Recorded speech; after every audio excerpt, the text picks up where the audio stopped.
Hey, welcome back to the Real Estate Excellence Podcast, where we bring you the best minds in the business. Today's guest is a powerhouse who has not only dominated the real estate game, but has also cracked the code on YouTube, influencing agents and homeowners nationwide. With a YouTube channel followed by over 64,000 subscribers and viewed more than 3 million times, she's known for delivering straightforward, honest advice that helps homes sell faster and for more, and helps agents up their game. Off camera, she's closed nearly $500 million in sales, built powerful teams across multiple states, served as president of one of the largest real estate associations in the country, and earned recognition among the top performers at major brokerages like eXp, Keller Williams, and At Properties.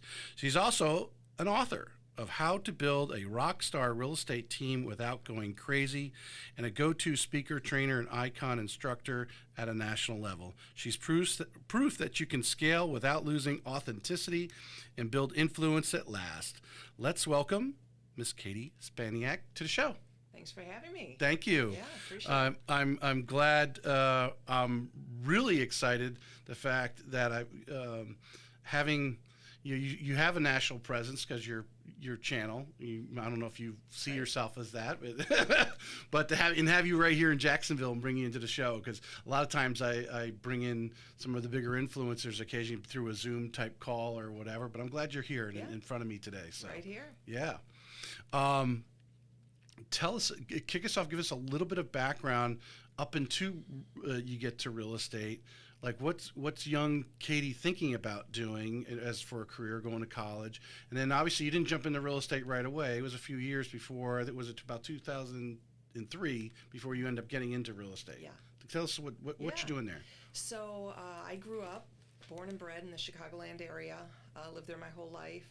I went to Southern Illinois University in Carbondale in Illinois, and decided I got a photography degree. And literally, I think the week I had graduation, I decided I didn't want to be a photographer, much to my parents' dismay. So, because I realized you had to work on Christmas and you had to work, on holidays, and probably some Saturday weddings, and you didn't make a lot of money. Yeah. And so I thought, well, I'm going to do something else. And I literally had no idea. So I went and I took a couple graphic design classes and ended up getting into graphic design, where I worked for a few years. Actually, it was a real estate graphic design company, so it was in real estate. And after a few years, I decided, well, I can run this business better than anybody else, so I'm going to start my own business, which was very naive. And I went and I started my own graphic design marketing firm. I was probably 27 or so. And did that very, very successfully for a few years, and realized I had an entrepreneurial knack. And so, what kind of work were you do just across all business types that you're working with? Logos, brochures. We would start on websites. I actually did the annual report for National Association of Realtors for a few years. So this would have been in late 90s. So I mean, a lot of high-profile graphic design jobs. All things needed for real estate marketing. Exactly. So it was kind of a weird connection. But then I had my first baby, and then I had then after I had my first baby, we had 9/11. Mm-hmm. And at that time, I couldn't pay anybody to use us for marketing or design. I mean, the whole business collapsed. And by this point, by the time the business was collapsing, I had 2 babies, so 2 babies under 2, and it was a horrible time in my life, and I felt like I shut down my business, which was my first child. It was, for anybody who's an entrepreneur, you know what I'm talking about. But I had 2 little babies at home, and then my mom had been a real estate agent for many years. When I was growing up in high school. And did you pay attention to what she was doing? Yeah. Yeah, okay. I did, and I was like, I could probably do this, but I had another company. Mm-hmm. So it was the week before Christmas, and I had to lay off everybody at my business. It was very painful. And the week after Christmas, my mom was diagnosed with colon cancer. Oh, my goodness. And so she said, well, now that you don't have a company, maybe you could get your real estate license. And I was like, oh, so now I have 2 kids at home, get my real estate license, and I start helping her. So that's how I got into it. I kind of view those days back early 2000s as I was just like every other real estate agent. I was expecting my friends, my family to use me. to sell real estate. I didn't understand the significance of what I was doing. I didn't understand that my guidance could make or break people financially, tens, hundreds of thousands of dollars. And I was just your typical agent, doing some things here, being with the kids, running around. Well, it's interesting you say that because you are talking early 2000s. And we both know people who, got greedy, if you want to say, in real estate, maybe bought too many properties, Right. and then lost their tail in 2007, 8, or 9 Yeah. in that period of time. Is that kind of why you make that statement that we could affect them by tens of thousands of dollars? Because it's although we didn't actually force them to buy the Yeah. house, we were guiding them, but we didn't know. I mean, I was in lending at the time. I mean, 2005 is when I started in Yeah. mortgages. So, I mean, the crazy loans that were going out there, the Nina, the Sissas, or whatever type of. I mean, no one predicted that, at least at our level. It was really interesting, and I'm glad you kind of brought that up because at the time, so I'm very analytical and I dig in a lot and I do my research. And at the time, I thought things were going to crash. Now, not because I was some financial guru, but because I could see the way that people were buying homes, not with the financial crisis, but I could see the way inventory was working. And I was like, I just don't see how all of these new homes can be built. I don't see how all these people can be moving into these there wasn't enough people moving for all this inventory that was being bought and sold. It just didn't feel right to me. And so I ended up actually getting out of the industry right before the full crash. So it was like 2007. And I got out then and I said, you know what, by this point I had 3 little kids under 3, and I was like, you know what, I'm just going to be a stay-at-home mom. And so I did that until 2000. Well, what I thought was interesting, people thought it was funny. I had gone to Michigan at the time following my now wife, and got the job at Quicken Loans. That's where I spent my first 8.5 years. And so here's this guy who's been living the last whatever amount of years in Florida, and now I'm in Detroit, Michigan. Yeah. Right? Wow. And my parents I asked them, I said, send me up these, because what blew my mind was the price point of the homes that were going up so quickly. I'm like, people are not, it's not like our wages are going up Right. to match this run up that's Right. going on. Not knowing enough about the industry at that time, hadn't even owned a house myself. At that time, to have a realization of what would happen, but it just was. I was like, where's this going? I mean, Right. you get these condos are going up in Naples, and they're multi-millions of dollars and so forth. And how, of course, Naples is totally different today. I mean, what has happened in 20 years there is quite amazing. What's happened in 20 years here in Northeast Florida is a whole nother thing. But yeah, that kind of gave me the same. Exactly. You knew something wasn't quite right. Yeah. Exactly. So that's pretty much what happened. Is I said, you know what, I've got too much going on. I don't know where this market's going. I'm just going to stay at home. So I stayed home until 2012. When I went back to real estate, I ended up getting divorced. Okay, I was going to say the kids are a little bit older now. They're getting to school. Older. They weren't much older. So I was not working, and I was going through a divorce. Very, very difficult time. And I thought, well, you know what? I know real estate. I think, I have my marketing background. I'm going to get back into real estate. And so I basically started when I was 40, back in the industry. And it really was like brand new, because I didn't really view the time I had worked before as really being, I was more dabbling in it. And so I said to myself, I'm going to be the number 1 agent in my town, because previously I would run everywhere, right? I'd do everything. I'd go anywhere. Anybody call me, I'd say, sure, I can Wherever do it. business took you. Well, now I had 3 little kids, and Yeah. I said, I'm going to be the best agent in my town, because I don't want to leave this town. I want to be able to be here for my kids. I want to go to events, things like that. So I was very highly focused, and I've taught a lot of agents about this, is how to really dig in, because what I did is I ran the numbers in my town, and I realized that there were 750 transactions, 750 homes sold, which is a buy and a sell for each one every year. So that's 1,500 transactions. And I thought, wow, okay, well, how much does the top agent sell in our town? And it was only like 30 deals. in our town. Yeah. And so I thought, wow, well, that's really sustainable. Like, I could do that. Like, if you 30 out of 1,500. And so that was my goal. And that is what I focused on. And that's where I did all my advertising. I was very, very highly targeted. And I grew my business basically to be number 2 within the first 3 years. So I sold $3 million my first year, $11 million my second. And this is 2012, 13, 14-ish. Yeah, time my third period. year was $24 million. Right. So it was, pretty fast trajectory, let's just say. I knew how to market. Well, that brings up, from your previous career. You mentioned mom in there. Is mom out of the business by this time? She was still sort of in it, but she was part-time. Okay. Yeah, and I was leaning more towards brokerages that were a little more interdependent. She was more at your traditional brokerage. I was Keller Williams, EXP, which I call an interdependent model, which gives you a little more entrepreneurial flexibility than some of the big box brokerages that are out there. And I gravitated towards that. So you didn't follow. You didn't. Get on her coattails, so to speak. No, not at all. Yeah. Not at all. So, because I'm sure many of the listeners are like, well, you probably just rode your mother's coattails because she had all this business and she was fading out and slowing down, and we weren't at the same brokerage. Weren't even at the same brokerage.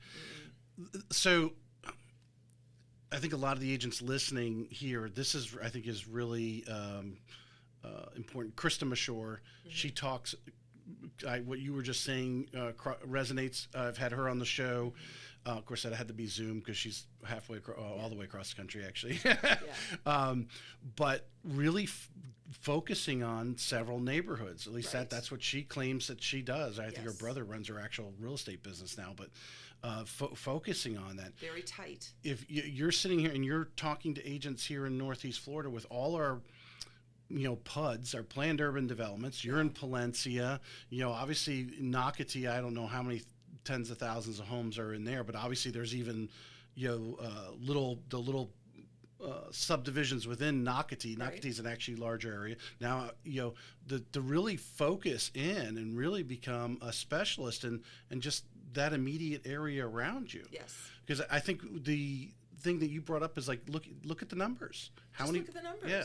I mean, if you could get 5%, if I could get 10% of all those homes, that was 150 transactions. That's not even possible. That's a lot.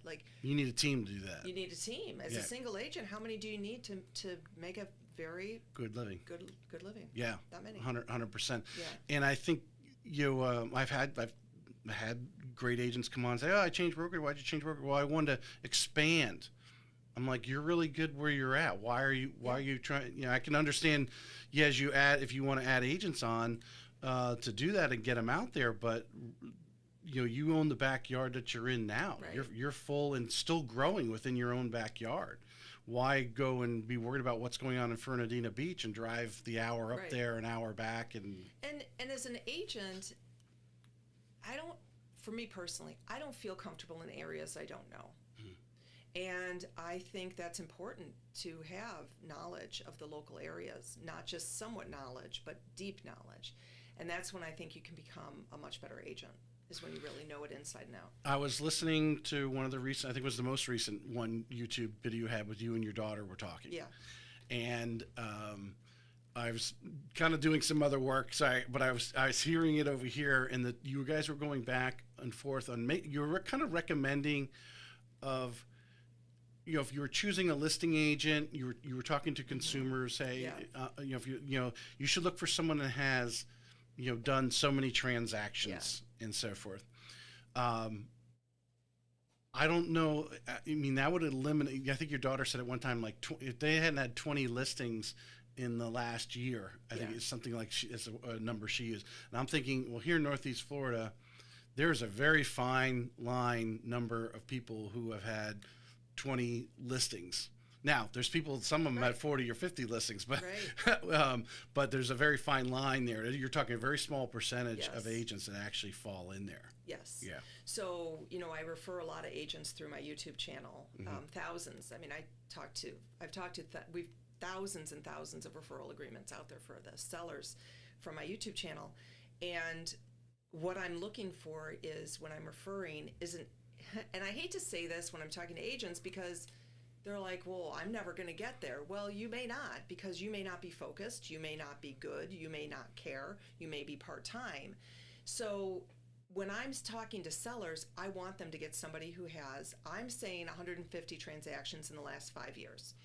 So that's about 30 deals. Now, if it's a higher price point market, then it's less because they're not doing as many. Yeah. But somebody who has about 20 listings the previous year is a full-time agent. Yeah.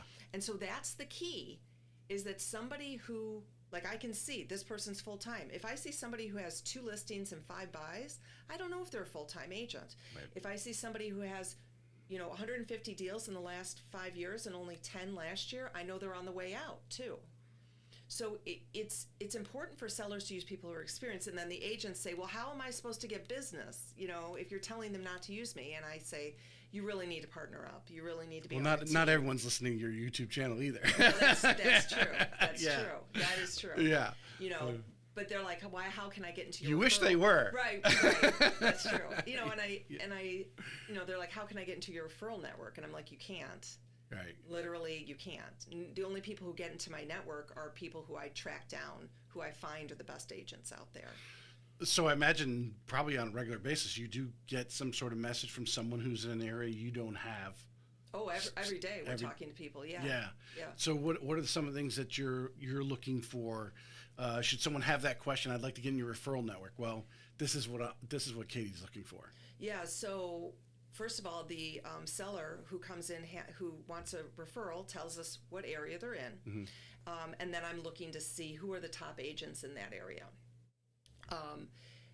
But it doesn't just mean I go with the top agent. Yeah. So because some of these teams can fudge the numbers a little bit. Exactly. Doesn't look like who's actually doing the business. Exactly. But because I've sold so much and I wrote a book about real estate teams, I've had a team with lots and lots of people on it, and I've had a team with almost nobody on it. So I understand the differences. I understand how team leaders work. I've been coached, spent hundreds of thousands of dollars on my own coaching. So I'm very aware of how it works. So I can go and look at a team and look at their structure. And just from their website, I can pretty much tell how they're run. I can pretty much see. So if somebody says I have a referral in, Jacksonville, I'm looking at the specific zip code, not just Jacksonville as a whole. And then I'm looking to see, okay, how many sales has this person done, their buys versus sells? If it's a team and they've got a lot of buys, most likely those are all their buyer agents, but then most likely that team leader is handling those listings, but we'll check. So I look at their website, I look at their team, I look at their professionalism, I look at their listing photos. It's a big deal. If one of their listing photo packages is bad, we will not refer them. Right. We just don't. Right. No, we can definitely go into a whole nother thing about some of these agents and I know when there was one of the videos you were talking about the contracts and so forth. I think it was the one we were talking about the dual agent. You were getting into the contracts, but the contracts here in Florida now, everybody's using the FAR contract. Right. I guess when you started down here, you saw the NEFAR contract type of thing, and how some agents, like you said, you immediately realize they're part-time. My wife's an agent, so I hear this conversation going on. Exactly. They don't know how they're not filling it out, or they send it over and it's not filled out correctly. Correct. And obviously now with the whole buyer-seller compensation, how that's coming across and so forth. If you're, I guess if you're they ask you to come down to NEFAR and talk to a bunch of new agents. What are 2 or 3 things that you're telling them, like, you got to get this stuff, like, this has got to be your foundation? So to become a great real estate agent, you have to do 2 things. One is the activities and the other is the education. The activities are what most people kind of focus on, which is, making your phone calls, dialing, keeping your database, all these activities. The education, I think, is where a lot of agents fall down, is they don't understand the education of what they're doing. They don't understand how to fill out a contract. They don't understand how to consult with their clients. They don't know how to do a market evaluation. And so that is a really important thing that they need to understand. But most coaches are coaching for the activities. They're not coaching for the education. Do you believe it's because, as you know, every transaction you have is different? Right. Every customer, seller, they all have Yeah. whatever different hair to them. Is that new agent doesn't know where to stick that information they're pulling in. They go sit at NEFAR and sit for a classroom, and they've only had 2 deals. Right.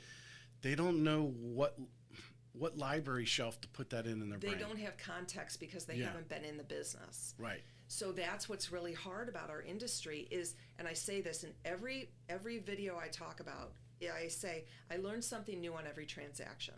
There is something that I take from every transaction that I put in there. But if I hadn't had those transactions, I wouldn't be able to do it, which is why I'm referring our sellers to agents who are successful and have done a lot of transactions because they've seen a lot of different things. And so as a new agent, they're so concerned about the split. Like they're so concerned, well, I don't want to partner with somebody because I'm only going to get, 50%.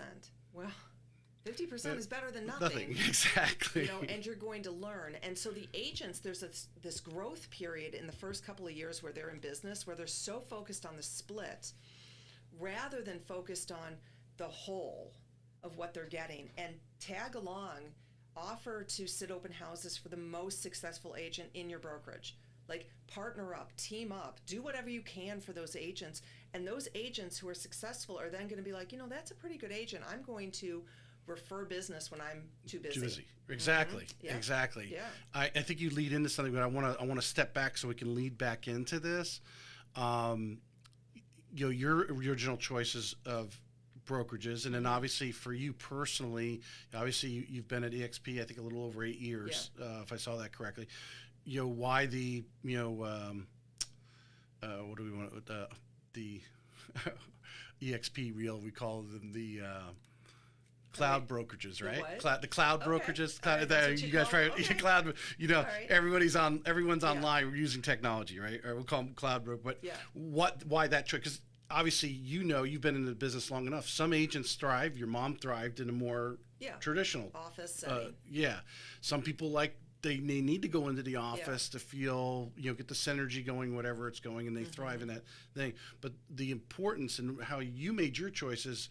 But also, I assume you found that many agents fail because they make that wrong choice of who they're, whether it's this particular name. I don't think the name is really, but really it's actually the broker or the top agents that are in there running that organization that you're tapping into, for your business. Right. So how did you make your decisions, and what do you recommend a new agent comes to you today and says, I'm looking at get in here. What are some of the things you're going to educate them on that choice? So that's a really big question, and I'm pretty honest in all my conversations on my YouTube channel and when I talk about things. And what I'll tell any agent is your business is because of you. It's not because of your brokerage.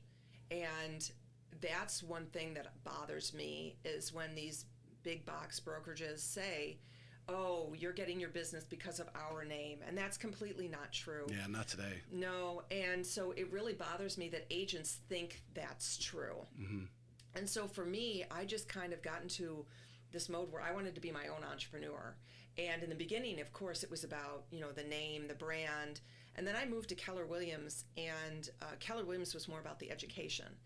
And that was more about becoming a great agent. The other big box, I didn't feel like it was becoming a great agent. I felt like it was how much business can you bring in? How much can you sell? Whereas at Keller Williams, I felt like it was just more about you're going to be a great agent. And the reason you're going to be a great agent is because we're going to talk about all these things that you need to know. You're going to put your education first. And then I moved to EXP, which I feel for me is a great brokerage just in the way it's set up. If somebody says to me, I want to, come to EXP, I'll say, well, let's talk, because it's not for everyone. Each brokerage is not for everyone. You can't just say any agent should go into, Compass or Real or EXP. It's a very personalized discussion about what is best for you. And just because it's best for me doesn't mean it's best for somebody else. Right. That's really what it's about. So I would say, as a new agent, you have to look at what you're good at and what you're not good at. And what you're good at is, let's say, working on your own, being self-accountable. Well, then you can go with a EXP or a Real. If you're not good at being accountable to yourself, you probably need to be in an office. Maybe you're looking in office brokerage. Right. So I also say that selling real estate made me a better person. And this is something that I will always say, and I don't know if I would have known this when I started, it made me a better person because how many times, and you probably get a little bit of this too, is how many times can you be rejected? And then pick yourself back up and then do it all over again. And you can't help but feel that personally inside of you. Yeah. You can't help feeling. What did I do wrong? What did I do wrong? Right. Yeah. And as a person, as somebody going through a divorce in a very traumatic time, having 3 little kids and being told no, you have to say, okay, I've got to do this, and you've got to pick yourself back up. So, I've sold 600 homes. I've been rejected thousands and thousands of times. How many deals did not go through? How many times did people say no? How many listings did I lose? Thousands. And a new agent has to understand that that is what they're going to have to get through in order to be a great agent. And that's why I know when I refer to an agent who has hundreds of transactions, I know they've been rejected thousands of times. And that's how you become a better person, and that's how you learn, and that's why selling real estate changed my life. Well, one of the things you mentioned earlier, and I've been kind of pushing this out here recently, not that it's any new, probably I've done it several times over the last 4 years doing the show, but the importance of collaborating, getting with a mentor, someone Yes. you can shadow, all these Yeah. words, how important it is. And if you're an agent, maybe you've been doing this 2 or 3 years and you're kind of trudging along, and you haven't done a dozen deals in an entire year, and you're like, why am I not growing? Mm-hmm. The importance of linking up with 3 or 4, or at least a mentor or somebody, and shadowing, getting some at-bats and bringing up your education game. Absolutely. So when I was in Chicago, there was this agent who had been in business before. He was in his mid-50s, and he would move back to Chicago. And he knew I had a lot of business. And he said, Katie, I want to sit 4 open houses for you a weekend. 4. He wasn't on my team. He was just in my brokerage. Right. He went and he found out who were the top agents, called me up, and I knew I could count on him. I knew that he would sit 4 open houses for me a weekend. So we'd schedule him in 3 weeks out. He sold $12 million his first year. $12 million. Yeah. But that's because he sought me out. I didn't seek him out. Right. And that's the thing is a new agent will reach out once to a big agent and be like, oh, that agent didn't get back to me. They must not like me. No, you have to be on top of that agent every week. If you want something, you have to be the one to say, hey, could you have an open house I can sit? Hey, do you have any rentals I can run? And at some point, that big agent is going to have that deal that he's like, I can't deal with this. You know what? I'm going to help you, young person. You've been banging my door. Yep, you're great. You're going to give me 10%, and I'm going to help you. You take this, $100,000 lead, whatever it is. Right. Well, I don't think you made a good point. They only call out one time, and that experienced agent has had a lot of people already probably have called them in some, because when they start ramping up and they start getting some accolades in the office, they start getting calls or people come by, hey, what can you do? Can you teach me this or teach me that? I want to be on your team. I want to be on your leads. Yeah. Or, I've had top agents tell me, they sit down and have coffee and they say, hey, and you give them some advice. Yep. Hey, based on what you told me, I'd say I'd do this, do that, and the other thing. And they don't even take it. They don't take it. They don't follow up. They don't take it. That's why so many fail out of the business. Exactly, because they're completely uncoachable. Right. And you have to be able to be coached in order to be good in this business. And that's another thing is, see, my experience as a top agent is the same as the other agents you're talking to, is we sit there and we talk to all these new agents all the time. They've got these big plans, everything they're going to do, and they demand that they get, a top cut. And then they're done because they can't handle the rejection. Right.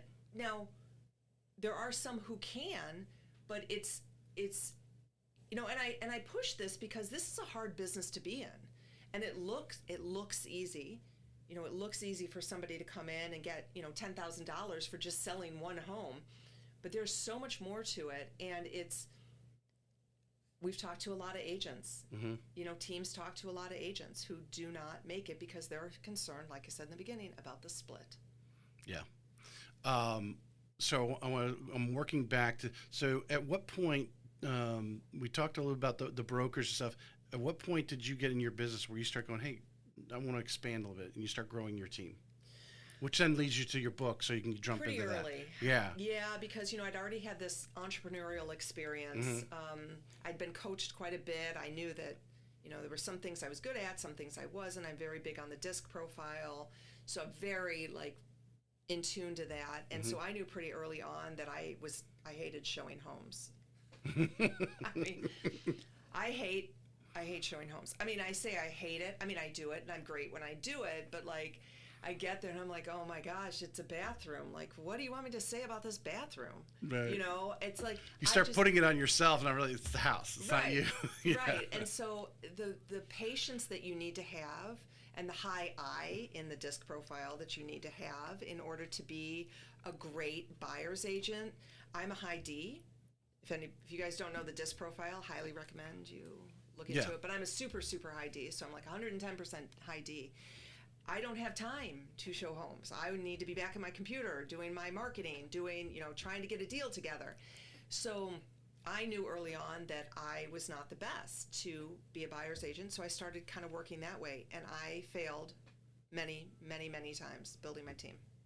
Many times. Yeah. And it's because I put my faith and trust in. Were you in on the disc from the get-go?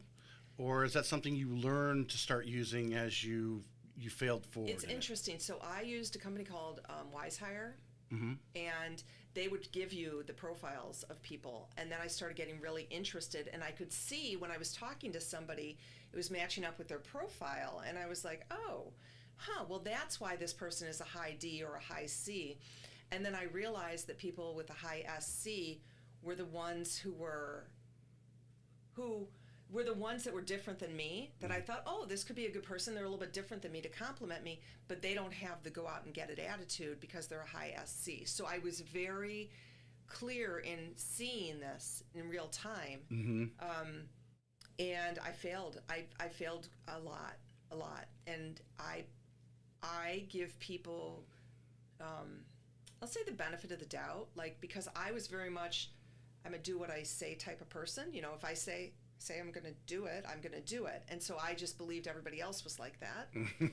And it turned out that they weren't. And, you know, they said, I'm going to lead generate every day. I'm going to come in every day. I'm going to do this. I was like, that's fantastic. This is great. We're going to be a huge team. And then they give up once they get rejected a few times. Yeah. So building a team, I wrote the book because and it's not this literary masterpiece or anything, but I wrote the book because I felt like I hadn't been told what I put in the book. And what I put in the book was that you don't need this massive team. You don't need to give all these splits and do all these things. You need to give people one simple task at a time. And you pay them specifically for that task. You don't say, I'm going to give you 25% of my buyer, and then they just completely fail. You say, I'm going to pay you $25 to go open this door for my buyer. And so you bring them in slowly to see what they can do. And then they have to earn it before you start paying out your commission. Because what I didn't realize when I started bringing in a team is I was thinking, if I can do $25 million on my own, well, if I can bring in a team member, they can at least do $3 or $4 million on their own. But what I didn't realize is I was taking away my commission to give to them. So when I said $25 million, I now was giving it to them. They were blowing it, and I was losing commissions because I was giving them deals that I would have closed. And so when you start a team, you have to realize that you're probably going to lose money. And a team is a losing proposition. Yeah. Unless, there's some great team leaders out there who I'm very impressed with, but it's a lot tougher, and I see some people jump into it at a very, very, to me, young stage, and I, brag about seeing, Christina Welch here in town as the first person. And Christina was lucky she's fortunate to eventually get 2 or 3 core people that bought into what they were doing. Now, I don't know how they were doing their splits or whatever and how she was keeping them happy, but I know there was periods where people were rolling, agents were coming on, they're coming in and working the structure, but then they were going off on their own because they're like, well, because obviously they were given these splits up. They eventually like, I can go do it on my own. I can go do it on my own. Yeah, exactly. type thing. And until it took her years of working through the system to find, and then all of a sudden she started to multiply. Right. Yeah. It's it's hard. And my daughter is an agent with me now, and I give her a percentage. It's so funny. So I started her with a small percentage, and she's like, wow, she's young. She's like, wow, this is awesome. This is great. All I have to do is go sit a couple open houses and do the, whatever, simple stuff.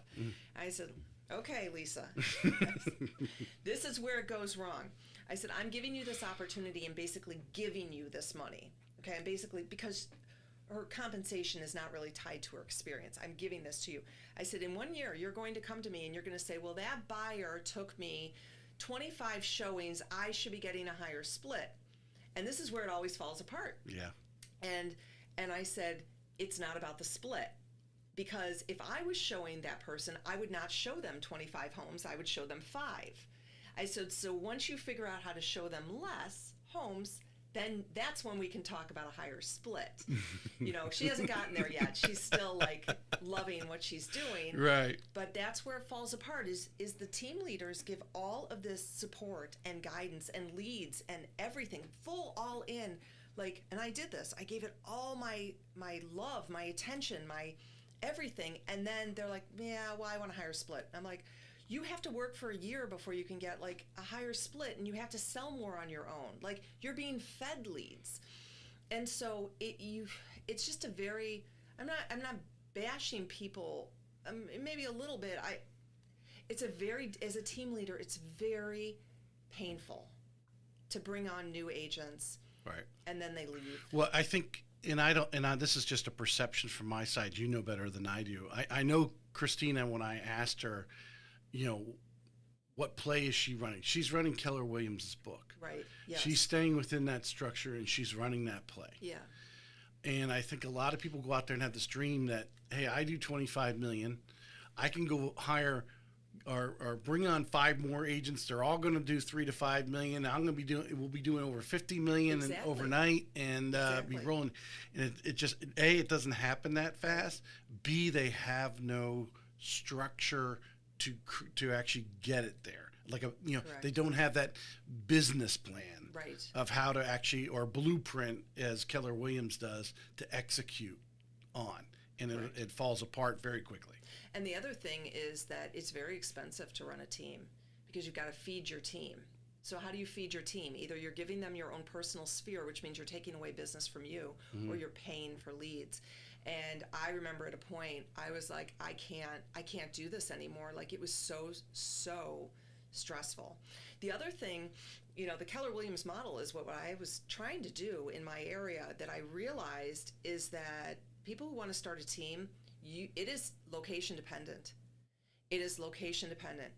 You cannot start a team in different areas of the country if you don't have either an influx of buyers, or high turnover. So in my area, it was very sphere-based. In where I was, it was the North Shore of Chicago, very, very sphere-based. And so you had a reputation in there. I couldn't hand off my sphere buyers to somebody on my team who was 20, 25 years old. Right.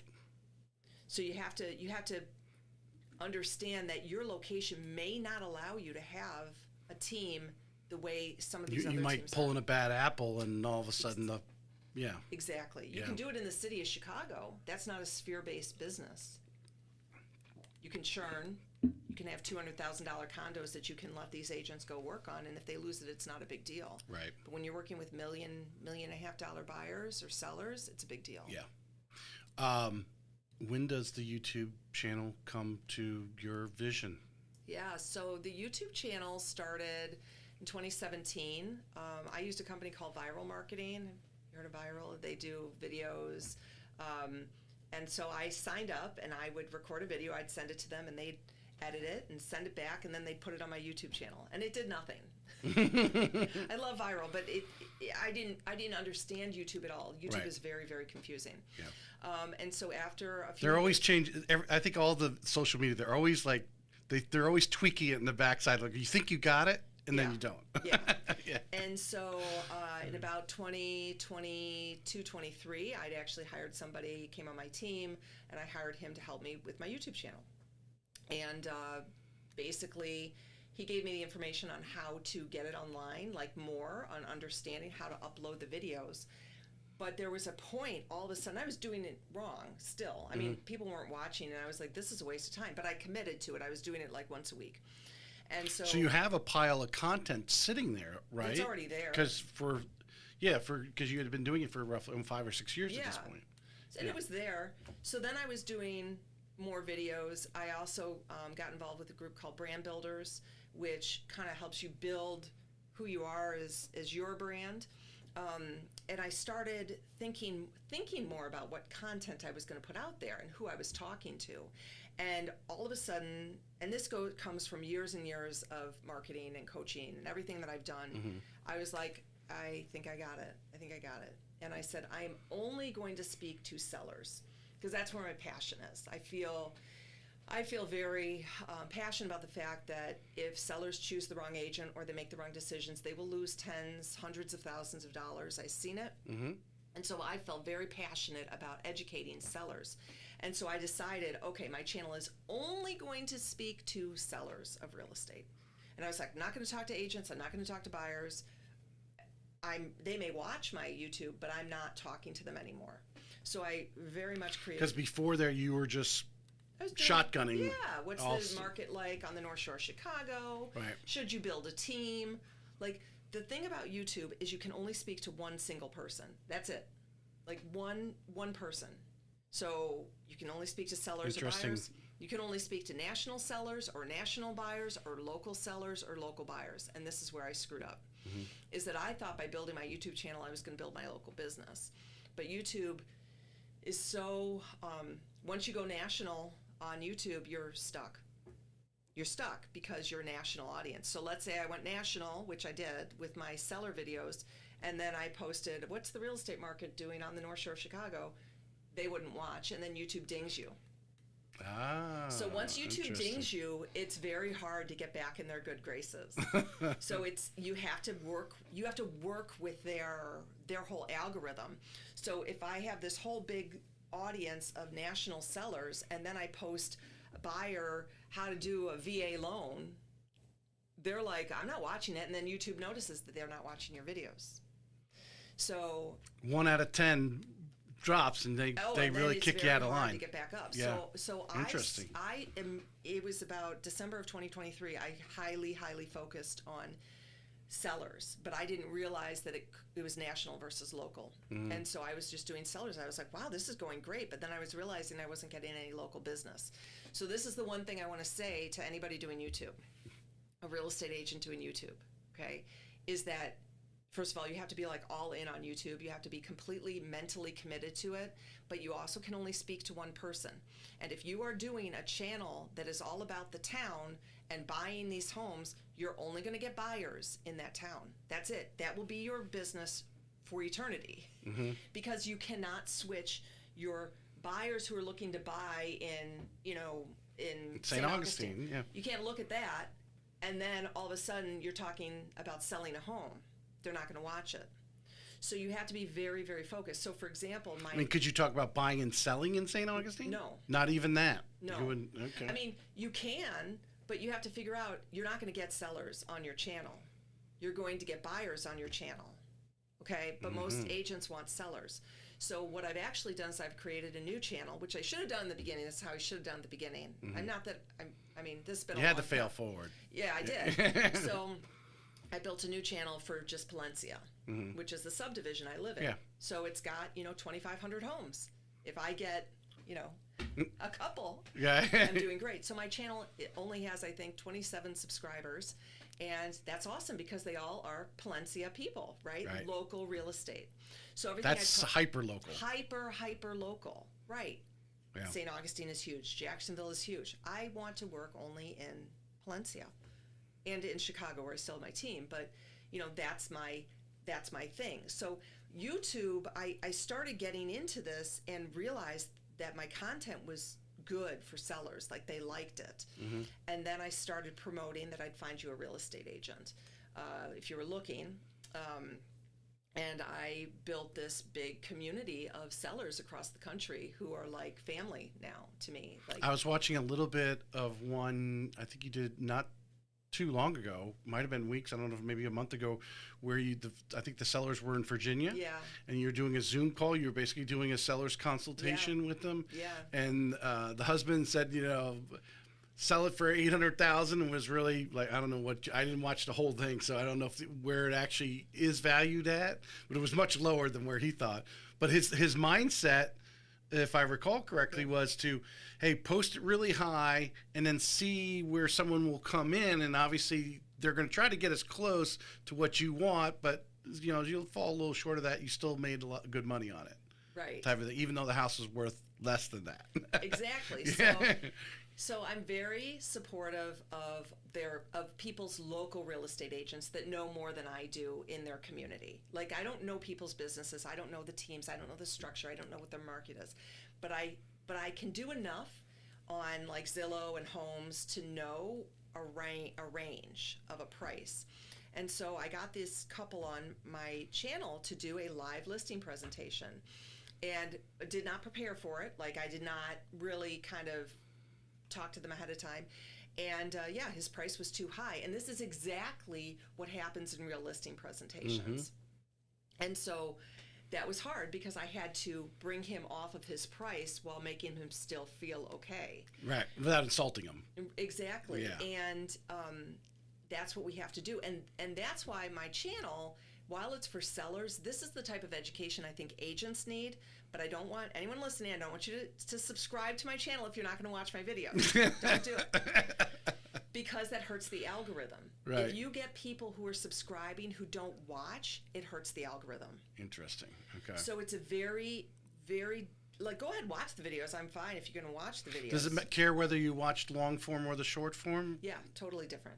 Okay, so it's totally different. It's even putting those people, because obviously there's some people just like shorts. Well, those people who like shorts. So my avatar for my audience is women over the age of like 60, 55, who want to be educated, and they're not going to be educated by looking at shorts. Looking at shorts is about entertainment, not about education. Well, no, I mean, I've watched a few of your shorts. They were good. Yeah, I mean, but you know what? They don't get people to trust me the way that my long form does, because YouTube is about trust and it's that relationship. Well, what is your attitude? Is the short form a way to obviously intrigue them to watch the long form? Yes. Isn't that the goal? That's the goal. Yeah. That's the goal. But you can't, like, shorts on YouTube, that's really ultimately their goal. It's not like Instagram or TikTok or something like that to be entertained. That's entertaining, yeah.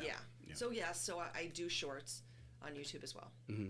Well, it's, when I talk to agents, whether they're doing their little things on Instagram, it's like, why are you not dropping all these things into YouTube?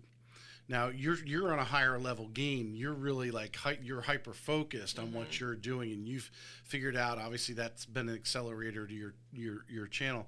But they're creating this content, which you did for years. Yeah. Which, would you agree, the fact that you had this foundation of content out there helped you when you finally hyper focused, helped you accelerate faster? Correct. Versus just starting at zero. If you knew all the answers from zero, you wouldn't have advanced as fast as you did if you didn't. I wouldn't be where I am. Yeah. So when somebody says they're going to start YouTube, I say, great. I love what YouTube gives you as the opportunity to get people to know you. I love it. Mm-hmm. I did 200 videos before one of them, I'm not even going to say went viral, before one of them got over 500 views. So you have to practice. Yeah. You just have to keep doing it. So even if you're not, getting traction, YouTube, I think, is very much about you're going to practice until you do it right, and you just have to put it out there. Like, my daughter's focused on TikTok right now, and she said she's stuck at 1,000, followers. And I said, well, TikTok is testing you. Mm-hmm. They're testing you to make sure you're in this for the long game. That if you just have to keep posting, even though you're not getting any followers. And it's so funny because I had a video, my very, very first, like, holy crazy viral video was a video called Don't Get Sued. And this was a story about sellers that I had that got sued by their buyers, and the buyers walked away at the closing table, and the sellers had to pay the buyers $10,000. Crazy, crazy story. Okay. So I posted this early on, and it was like 250,000 views in like a week. Wow. Up until this point, I'd had like 1,000 views, and I'm like, oh my gosh, this is crazy. You hit a nerve somewhere. Right, yeah. Right. It was this crazy story. Other YouTubers who are the same space as me actually told my story. Like, it's a really crazy story. Yeah. Then I'll have to look this video up now. It died. The video died. Like, well, it died because the next video I posted was how to hire a real estate agent. And so the people who watched my Don't Get Sued video I looked, you can tell on YouTube, they were men, mostly men, who loved this crazy story, and they were younger. So my avatar was really, who was watching, was 55 and up women. Mostly men were watching. They were sharing it. You got to hear this story. Mm-hmm. So then the next video that comes up on their feed, because they subscribe, comes up on their feed, is how to hire a real estate agent.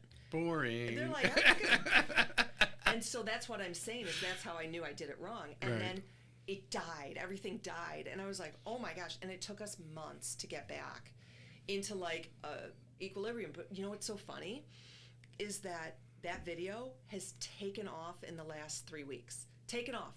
Like, for some weird reason, all of a sudden YouTube is pushing it again. And I've had like, I don't know, I've had like 30,000 views in the last 3 days or something on it. That one video. And that video's older, a couple years old. That video is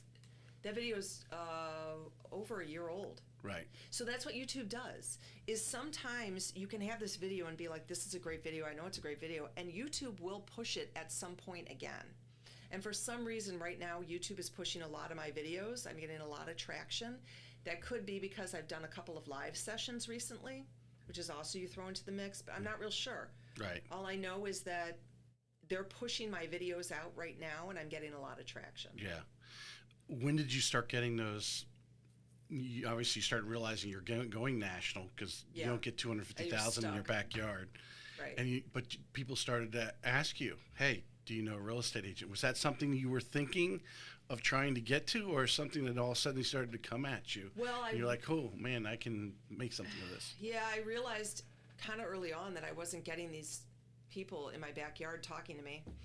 And so I started saying, oh, if you want me to set you up on a market search, let me know. And then I thought I'd just find an agent in the local area. And then I started saying, oh, if you need an agent, let me know. And so then it started on this process. And the referral game is very difficult. It's very difficult because it's, so I find an agent in California, let's say. If I find the bad agent, I lose the income. And I don't even know this person, right? And so it's been almost a year and a half of testing, creating a back-end system for tracking, and knowing and you're doing your due diligence to hopefully find the right agent. Because, at first I was only referring one agent, and then I found that agents didn't respond sometimes to the sellers. They would not call them back. And so then I was like, oh, because now I'm saying you need to talk to a couple agents, and they're like, well, Katie only gave me one, so I'm going to go talk to 2 other people, and then I'd lose that. And then I was referring only to EXP agents, and the best agent in every town is not an EXP agent. Right. So I got to the sense. point where I was broker agnostic. I'll refer to the best agents in the town now. Yeah. I refer 2 to 3, and our system is much, much better. My daughter Lisa helps. Very solid, very good right now. A lot of good follow-up, but it's also a long tail. You might have a year to 2, and then you're getting like, yesterday I got a check for like $900. I mean, it's like, it's not going to replace selling a $500,000 home. Right. So it's, if anybody's watching, they're like, oh, I want to do what Katie does. I will just tell you, if you are selling real estate in your local community, you can't do what I do. Like, you can't go national. You will destroy your local business, which is really kind of what happened to me a little bit. Is it really hurt my local business because I was focused on your national. content that you were putting out was more for a national thing than Right. being local. But Right. now you're running this new channel. You're giving it the dual. I am. Yeah. And now I know what to do. And now what I'm using YouTube for with my local market is I'm using it as social proof in my local market. In my North Shore Chicago market, in my Palencia market, now it's social proof. So now if I do an ad, in Palencia, I can say, as seen on YouTube, over 60,000 subscribers. So that's my social proof. So, Are you backlinking or whatever the two? Yeah. Do you do? Does that work? No. Not in this case. In this particular. No. I mean, no. And here's the thing: is I only want people following my Palencia channel who live in Palencia, Right. or looking to buy in Palencia, really. Right. And I might get a few people from that, but it's a seller channel.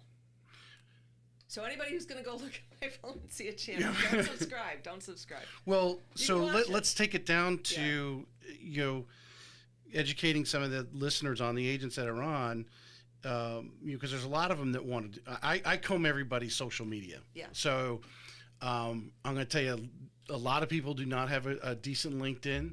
What did you? Let's go through that actually, because you're working nationally. Yeah. And I think here in Northeast Florida, we have a lot of buyers that come from outside the area. Correct. Should you not have a tight LinkedIn? You should, which I don't. No, your LinkedIn tells me enough about you. It's okay. Yeah. Yes, for sure. LinkedIn is the least used by real estate agents. Yeah, I don't. When I'm stalking, looking up people, I'm going into. Because it's the way I do my show. I go in there. I'm looking for an outline. I could see where you went to college, which generally relates to you probably grew up in this certain area or whatever, or your first jobs are you generally in your hometown, right? Whatever, if you've got everything on. But it tells me a little bit about you, and maybe we resonate. Maybe we've crossed paths and gone to the same places or whatever type of thing. But I see a lot of agents. Their LinkedIn is, if they have a LinkedIn. Now, there's some agent obviously is decent enough. I think it's very easy to post it. Maybe you update the bio every so often, because as you got more and more subscribers, you got to go 64, 65. Right. You got to change that number. Right. But that's very easy to do. But someone's stalking you, and they go, well, who's this woman referring? I can go on LinkedIn, and I know something a little bit about you. You've been in the business 22 years. Because I don't think the regular consumers look at LinkedIn a lot. You're in business. And so I don't see a lot of my sellers looking at LinkedIn. I see them looking at Facebook. I see them looking at Instagram. I see them looking at their websites. So that's super important, is the websites that they have. Let's touch a little bit on that, because next week I have a gentleman I just happened to go to high school with, or grew up with really, who is from California. He's been doing websites for about as long as you've been in real estate. And he's really good at it. I'm going to have him on the show, and that's one of the topics we're going to talk about. The importance, especially now. And I don't know how far you've gone into the AI thing, but as our search goes from the Google to now the younger people going right to the natural language, going right in ChatGPT and start talking about, hey, I want to buy real estate and stuff. How is the website going to play in, and how the importance of that? It's a really big deal. So, we are referring thousands of agents. Like, I stalk agents. Like, if you're a big agent out there, I probably stalked you. Like, seriously. And when we go, we start looking at all their social media. So if they don't have a website, like a true team or person website, it's a major issue. Because if they only have we see a lot with more Remax, like remax.com/agent name, that is not impressive to send to our sellers. Our sellers do not like to see, all they have is a about me page on the Remax site. Yeah.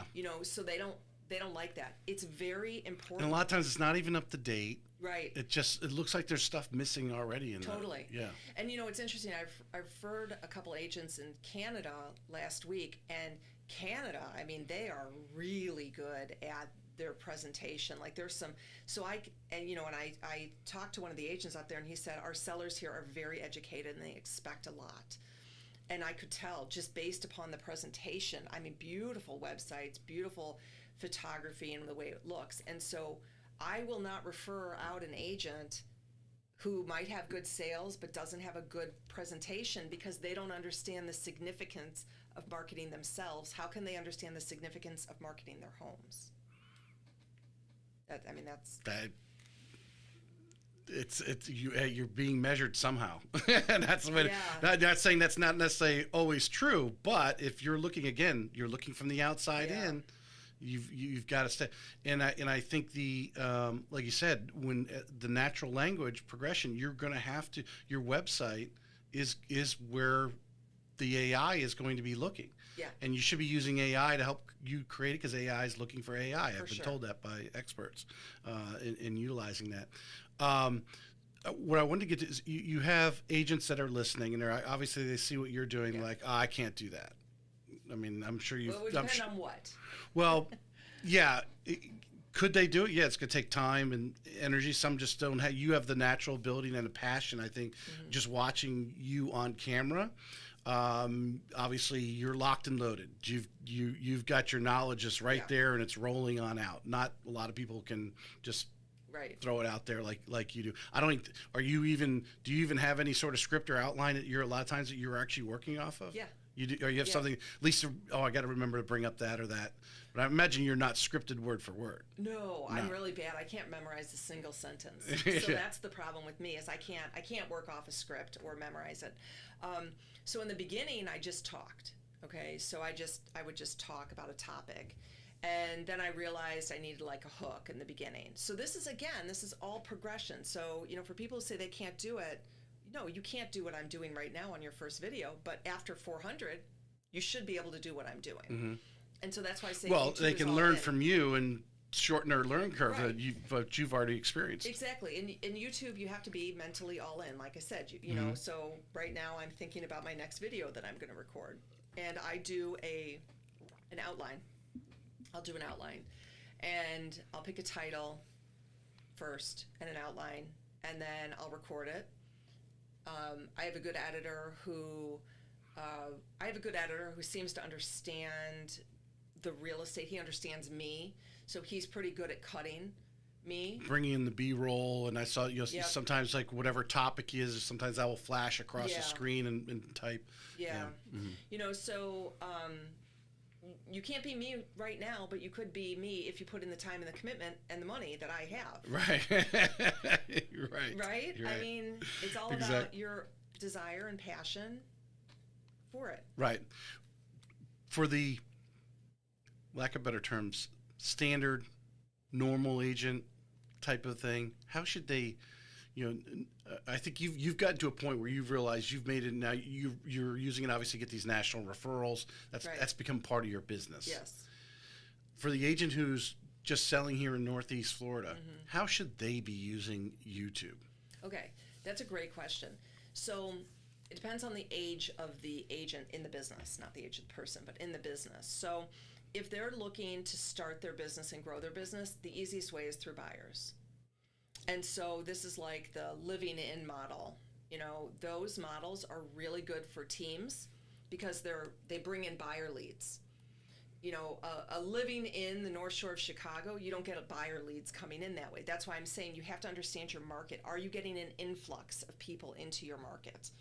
If you're not, it's probably not going to work. You need to do something a little different. Remember, you got to pick that buyer. Are you working with the buyer or are you working with the seller? Like, you can only work with one or the other because the topics are different. Right. So, if it's a newer agent, I highly recommend doing one of these. Here's Nakati. Learn about Nakati and do it, and you'll get leads. You will get buyer leads. At some point, you're going to want to transition to sellers, which you have to probably start a new channel. So, if you're more of an experienced agent, let's say you were like me, an experienced agent who wants to get into YouTube, if you do the living in, you're going to get a lot of buyers and you're not going to like it. Like doing something highly targeted. So like, for example, I suppose, let's use Nakati as a good example. Yeah. So you can do a Nakati of sellers. Selling your home in Nakati. Everything I know about the homes on the market in Nakati. Like you can't just do like, I have one of my top videos is magic colors. You should paint your house. Okay. And if I had said magic colors to paint your house in Nocatee is different than magic colors to paint your house. Mm-hmm. Because a national audience is not going to click on the in Nocatee, but Nocatee people are going to click on the in Nocatee. So, and those are going to be sellers. So if you're doing the types of videos that I'm doing, the seller type videos, they have to be highly, highly focused on the town that you're in. So you have to go and look at what can you talk about in specifically Nocatee. And the views, you're going to only get 100 views. But it's going to be 100 views of people who can use your services, which is right. In fact, I heard you step that back. You were talking about the buyers want to be focused on the community. Buyers need to understand the community. I was trying to really like take in what you were saying there. Buyers need to understand the community. They right. need to understand there's water parks. They want to see the video before they get there. Right. So that's different because Nocatee sellers are already there. Right. They don't need to see the water the park. Yeah. They already know. Right. They need to know what's going on in Nocatee in order to sell their home. That's the difference. That's why you can't talk to two different people. And just make a general real estate thing. Really focus in on one side or the other. Maybe if you like to, just create two channels. And that's even harder to do. Yeah. Okay. Yeah. But yes. And so I give a word of caution for anybody who wants to go into YouTube and it's like, I want to do what Katie does and I want to do these referrals. Their business will go down. Their local business will go down. What if someone is just... Because I can imagine this is a lot of them out there, and maybe you can tell why maybe it works or doesn't, or where maybe it can work and why it doesn't work sometimes. Is I'm out there and I've heard some stories. There's a gentleman on TikTok that I've heard where he's just going out and going to these open houses and he's just doing walkthroughs with this, and people are chasing him.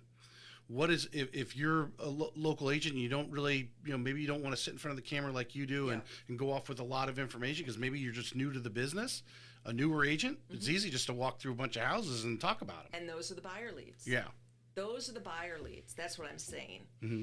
But as an experienced agent with a team or without a team, you want more listings. That's really how you sustain your business. You can't really sustain it on new buyers coming in all the time. You have to build your listing business.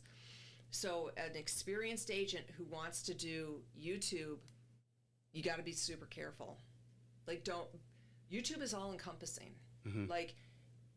And my business went down because of YouTube, because I didn't realize that I wasn't going to get local business. And it hurt. Yeah. No, I can, it makes total sense. Obviously you experienced it, so you can share that with us, and you took the bullet for it. So, on there, but that makes a total sense of why the local, you're talking about, like you said, the topics you're talking about were being picked up nationally, but your people next door at your church or whatever, they weren't even, I'm going to tell you a they story. weren't interested in it. I'm going to tell you a story. Yeah. So, I had this woman reach out to me, and this was about, 8 months ago, and 6 months ago or so. And she was like, she sent me a note. She signed up for my stuff, and she sent me a note. I just found out that you live down the street from me. I've been watching you for a year, and I just listed my house. I can't believe that I've been watching you for a year, and I didn't know you were here. And the reason she knew me was because I advertised in the local magazine. Mm-hmm. And then she saw your picture and put the two and together. She was like, "Oh my gosh!" And she became like a massive fan of mine, even though she was currently listed with somebody else. Right. Like a massive fan. She's like, "Can we go to lunch?" Like crazy. And I'm thinking, I just could kick myself because she didn't know that I was literally a half a block away from her. Right. That is the problem that agents will run into if they follow my path. So if you want to follow my path, but you're going to lose local business. You have to really focus on, it takes you should be sitting down and doing some strategy Talking, obviously you're watching this or watching, consult with you on, hey, this is what I want to do. And Right. you could probably, save a lot. One thing I don't know if you've listened to any of my shows, I talk about the grit that real estate agents have. Yeah. And they have to have a level of grit. I bring up Angela Duckworth's book all the time, Grit. If you haven't read it, you should, or listen to it like I did. But I broke it down. I call it the LLC. Love, laughter, and consistency. It's three things you need to have, I think, in life, in really whatever you're doing. Otherwise, if you don't have the grit, it's going to knock you off. Yeah. So the first thing is love. Why do you love real estate?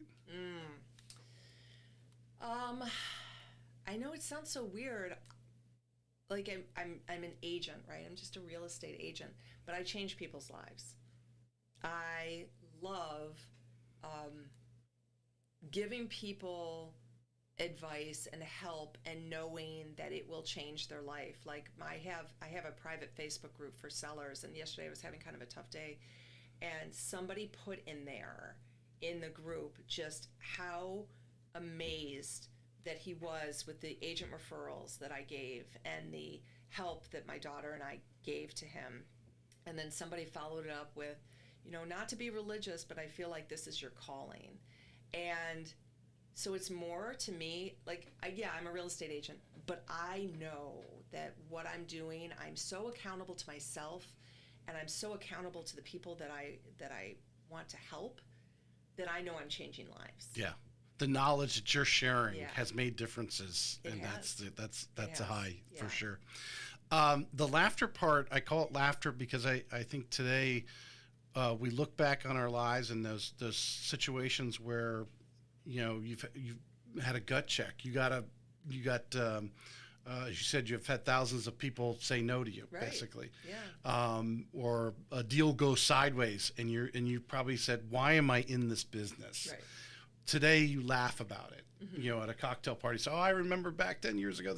Tell us a story where you really had one of those checkups where you really questioned, why am I in this business? But then obviously got through. Oh gosh, that's good. So there are a lot of stories I have, a lot of stories that I tell. I had the worst client ever, and she was just brutal to me. She did find me on YouTube very early on, and then she thought she was just working with Katie, the YouTube star, and she didn't do anything I said, and it was really difficult. We ended up... Was that like hiring Ryan Serhant and not doing anything he tells you to do? Exactly.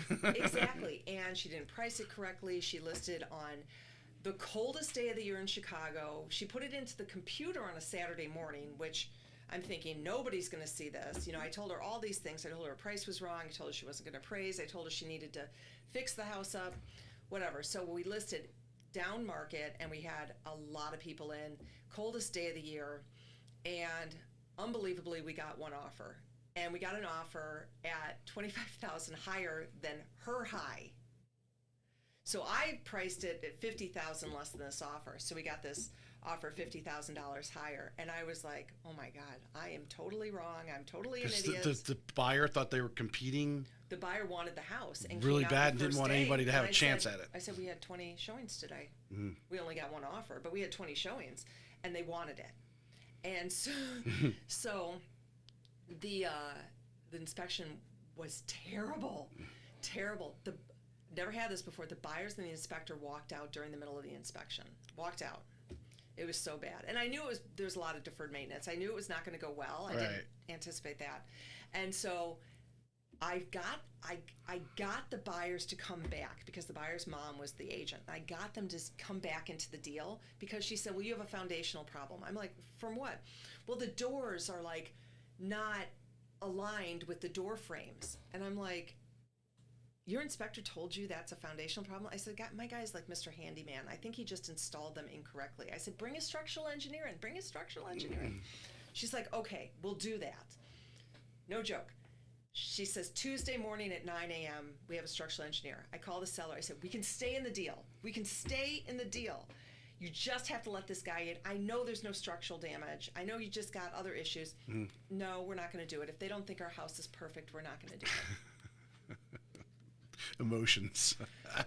It was, and so we ended up falling through. We went under 2 more deals, fell through. I finally fired her, and she. Did anyone ever check the structure? Yeah, it was fine. Yeah. It was fine. I finally fired her, and I said, I can't handle this. She demanded to work with me after that. My husband, who's an attorney, had to write her a cease and desist letter. Oh my like, goodness. why am I dealing with this? Like, why am I in this? But it just, it just goes to show that you have to be able to be like, to separate yourself from that. Otherwise, you're like dragged in. Yeah. So yeah, craziest client I had. I'm writing a book too, and that's in my book. Yeah. You've got a couple books here that you should be writing about. I think every agent that's been in it for any length of time has enough, as I forget the lady's name, does the Crazy Shit in Real Estate podcast. Yeah. Yeah. Uh-huh. You have enough of those stories, at least for a short book anyway. For sure. Consistency. Yeah. What do you feel today, and to kind of advise you, what do you think you're doing consistently that moves the needle in your business? And today, and maybe it's, and if there's a background of how it's evolved to get to what you do today to move the needle, give us a little backstory. Yeah. So that's really a great question too, and I'm a high D, so I've got a lot of different ideas, a lot of different projects. I go down a million different paths. In the beginning, I spent a lot of money. I did try different things. I mean, you name the type of advertising, I've done it. Except for billboards, never done billboards. That's literally the only thing I haven't done. Anything else, I've spent money on. Like millions of dollars I probably spent on like lead gen or trying this or coaching. Or I was like, oh, that's a great idea. I'm going to go do that. Oh, I'm going to do that. Oh, I'm going to do that. And so now, and this is not going to be your normal consistent thing, I am consistent in what my job is day to day right now. I do not chase squirrels right now at all whatsoever. Like, even coming here to talk to you right now is outside a little bit of my consistent day, because like I know I could train agents. I know I could recruit. I know I could do a lot of different things.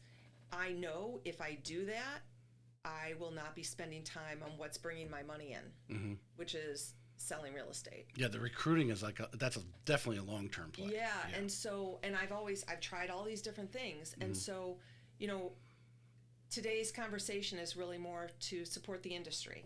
It's not for me to go down the coaching path or the training path or anything like that, which in the past I might have been thinking, oh, I'm going to do these training things, I'm going to do these coaching things, I'm going to try all this different stuff, and right now I'm consistent in staying focused, and that's my YouTube, my sellers, and my local business. That's my job. What is your consistent recording? You have like every so many days, or do you have a pattern like that? Now I do. In the beginning, it was once a week, and then I was trying to do twice a week, and then I was trying to put 3 videos a week, and that didn't last for very long. I got really burnt out. So my goal is to record 1 video a week.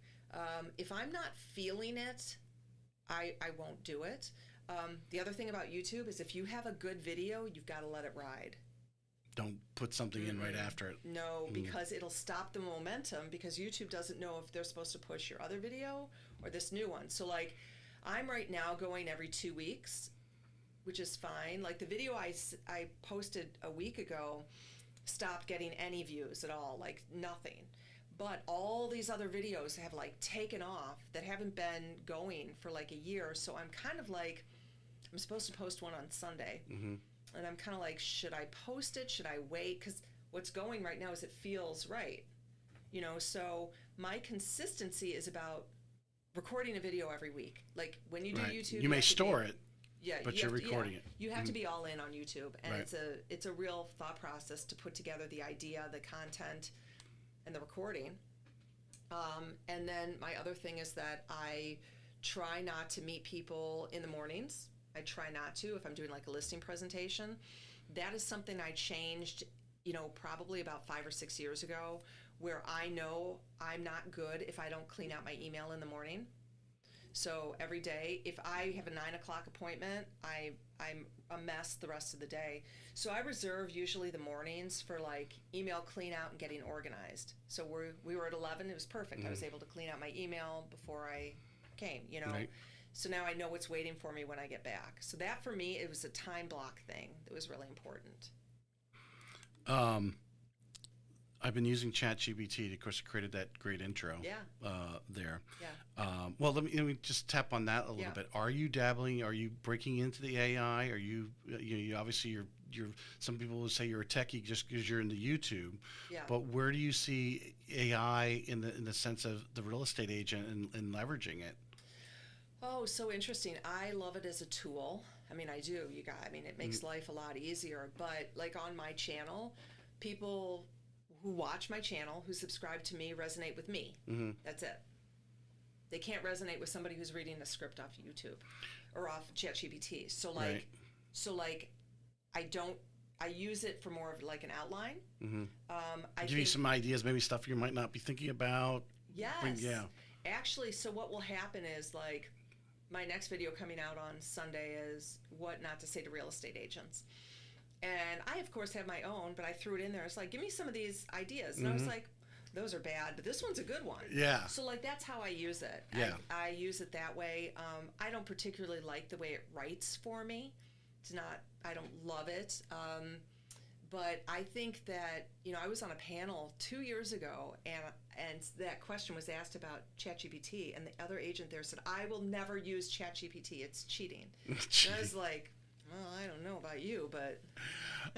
It's funny you say, so I told my son, he's in sophomore Beachside, and I said, dude, let's start, because he's already dabbling in it. As many of them are. We don't realize the kids are in it. They're using it for all sorts of things. Oh, yeah. Where to go to dinner. They're Right. going to chat. They're going in. Yeah. I said, let's start an AI club, because the schools, they have to grasp it. Yeah, they do. They have to get with it. Yeah. Now, by the time in the next 2 years, sophomore, he has 3 years before he goes to college. There should be a major in it by then. Oh, yeah. And I believe they could teach so much faster. Yeah.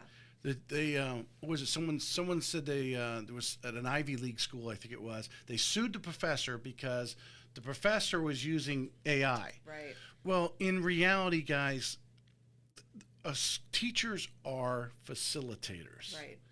They have a little bit of the knowledge. Maybe they've been doing it for years, and it's added up, and they can actually spill off enough. Right. But any new teachers or your teachers in elementary school and high school, they're facilitators. And if they can keep that kid attracted enough to stay in tune with what they're saying or Right. learning, that's, the thing. That's their job. Right. And I think AI can it's speeding up. It's faster than Google. I use the example because I'm a history guy, like World War II, and I'm like, if I went to ChatGPT right now, which I haven't done, but I guarantee if I went to ChatGPT and said, give me 5 people that I can write a bio on that most people don't even realize had a huge impact in World War II. And I guarantee would pull up 4 of those 5 names I probably wouldn't even know. Exactly. And these people are learning about someone that not everyone talks about. Right. But they can speed up the learning, the writing, just so much faster. Yeah. It's not cheating. It was someone who was doing a reel. I saw. I don't know if it was last night or the night before. Something about it's like dumbing you down. To me, what you're using it for, and it's like going, oh, I didn't think of that. Exactly. It's like talking to a friend over here, and we're exchanging ideas, and he says, Right. hey, you know what? I got an idea. Have you ever thought of this? No, I haven't. Exactly. That's to me the AI. Yeah. Exactly, and that's what it helps me with as well. And I could see, other agents who might not be as experienced, and they're going in and having it write the whole script, and they're reading a script. And if you're doing that on YouTube, your audience will know. Yeah. Because you're not having that authentic connection. So using the AI avatar and feeding it a script, that dies quickly. Oh, yeah. Yeah. Yeah, it's not authentic. And YouTube is the best way to have authenticity and to connect with people. I mean, my people feel like I'm talking directly to them. And actually, I don't know if you knew this, but I don't know if it's for everybody, but my channel, it's like 50% of all people watch on their TVs. Oh, that's what I'm that watching some right. of the podcasts or things I do. I've got TV. that. I've got that on, and I've got YouTube on. Right. Yeah. So, it's just like it's TV, and you got to have that Yeah. authenticity. Yeah, 100%. I'm going to finish with this. Sure. Because we were talking about AI, and I have it create an intro after feeding it your bios and Yeah. stuff, right? And then something I've been doing recently, you're the third person I've done it with. I said, ChatGPT, give me 5 things that Katie is makes her unique and exceptional. Oh, So, I love this. Let's see. number 1, massive YouTube influence with precision content. Ooh, it's interesting, the precision content. I don't know if I picked that up in your bio or not. And it gives author and educator. Obviously, you've written your book. If someone wanted to get your book, is that something they It's can? on Amazon. It's on Amazon. Dual market team leadership, which I imagine a lot of agents, dream about, but don't realize what it takes to actually do that. That's a whole other podcast. Respected industry leader. Yeah, from being an EXP Icon Instructor of the Year to leading one of the largest associations in the country, Katie's influence felt across all levels of the industry. And the last one, what we just finished with, authentic, no nonsense voice. Yeah. Her direct, honest, and easy to understand content has made her a weekly staple for both consumers and agents alike. No fluff, just real talk. Yeah, that is true. That is true. So, That's true. that's why I love it. Just because of it. If I didn't tell you that was AI, you'd think I was smart. Yeah. No, that's great. That's interesting.